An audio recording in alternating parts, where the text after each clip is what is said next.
1 Crônicas, capítulo 14, reconhecido e amado.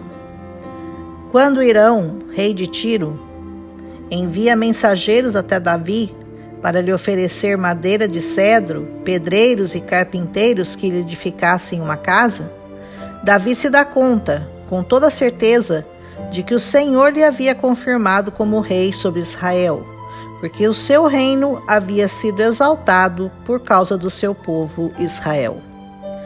Quando é o Senhor que nos exalta, e não nós mesmos, as coisas começam a acontecer de uma maneira sobrenatural. Davi era um homem batalhador e incrivelmente amado, porque o reino dele havia sido escolhido pelo Senhor. Assim, Davi tomou para si esposas e teve seus filhos em Jerusalém. Estranhamente ou propositadamente, 1 Crônicas não relata o adultério dele com Batseba, embora seus filhos estejam relacionados aqui. Quando os filisteus souberam que Davi fora ungido rei, subiram contra ele, mas Davi também saiu a encontrá-los. Os filisteus espalharam-se por todo o vale de Refaim. Não é de se estranhar que quando o Senhor exalta alguém, imediatamente levantam-se contra ele os inimigos. Mas dessa vez, Davi não errou, como no capítulo anterior. E antes de tomar qualquer decisão que pudesse terminar em tragédia, como no caso de Uzá, no capítulo anterior, Davi consulta o Senhor para saber se subiria contra os filisteus e se o Senhor os entregaria em suas mãos. Ao que o Senhor lhe respondeu que subisse, pois estaria com ele para lhe dar a vitória. E assim Davi os venceu em Baal-Perazim e disse: O Senhor irrompeu sobre os meus inimigos por intermédio da minha mão, como o romper das águas. Por isso chamou aquele lugar com este nome, Baal-Perazim. Muitas pessoas ficam esperando que Deus faça romper as águas em suas vidas, mas não fazem a sua parte de sair contra o inimigo e ali ser usado para vencê-los. Antes de te dar uma vitória, é preciso que você primeiramente consulte ao Senhor, mas depois você tem que pôr as suas mãos na massa e ir para a frente da batalha, alistando-se no exército do Senhor. Então verá o que Ele pode fazer por nós e através de nós. Não espere vitórias se você não está disposto a ir à luta, com orações, jejuns, adoração, meditação nesta palavra e fé no Senhor.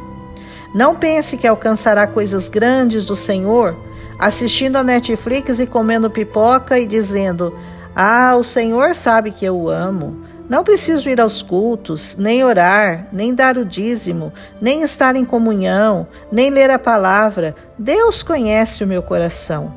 Pois é, justamente porque Ele conhece o nosso coração, que Ele nos diz que precisamos fazer tudo isso e mais um pouco, porque o nosso coração é enganoso e perverso.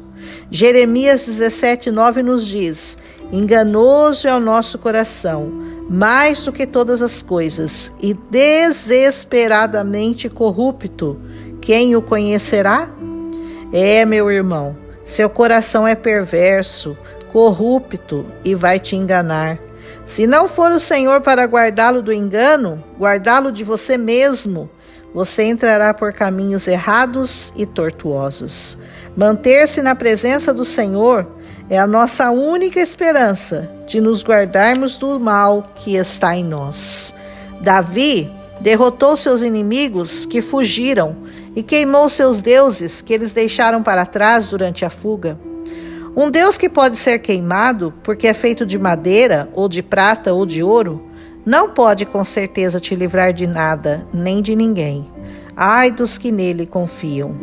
Que o Senhor nos livre da idolatria e de não entender que o único Deus que há, que houve e que sempre haverá é um Espírito, e como tal, só pode ser adorado em Espírito. Pela segunda vez os filisteus se espalharam pelo vale, e Davi novamente consultou o Senhor. Já tinha aprendido o nosso Davizinho, né? Dessa vez, o Senhor diz: não suba atrás deles, desvia e vem contra eles defronte às amoreiras. E quando ouvir o som de um mover sobre as copas das amoreiras, saia para a batalha. E Davi assim fez, e novamente conseguiu ferir o exército dos filisteus. E a fama de Davi se espalhou por toda a terra, e o Senhor trouxe o temor a ele sobre todas as nações.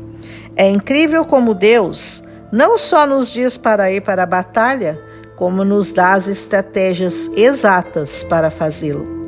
Às vezes, temos que subir contra o nosso inimigo, mas às vezes temos que desviar-nos dele e encará-lo de frente mais tarde.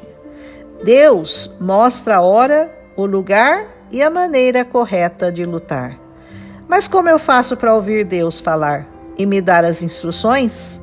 Bom, primeiro, afine seus ouvidos. Aprenda a ouvi-lo por meio da sua palavra, como você está fazendo agora.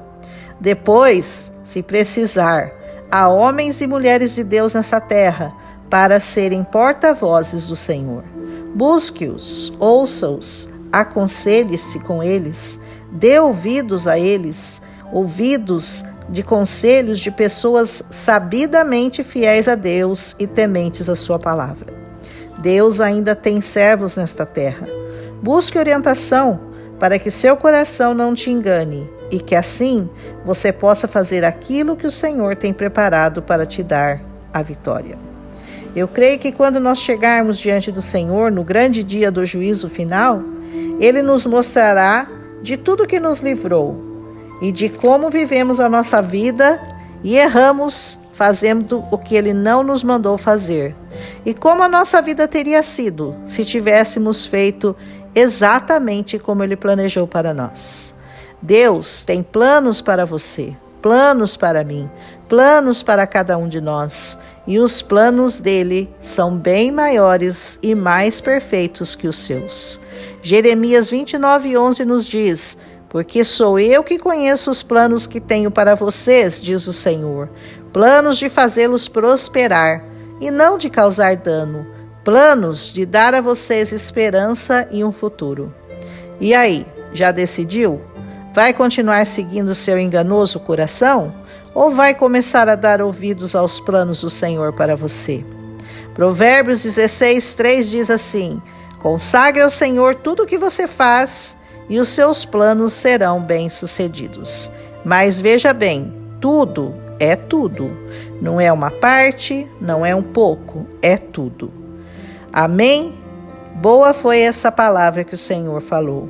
Eu comecei esse capítulo sem quase nada para dizer, mas é assim que eu gosto, quando não tenho nada para dizer, porque é assim que o Senhor começa a falar por mim.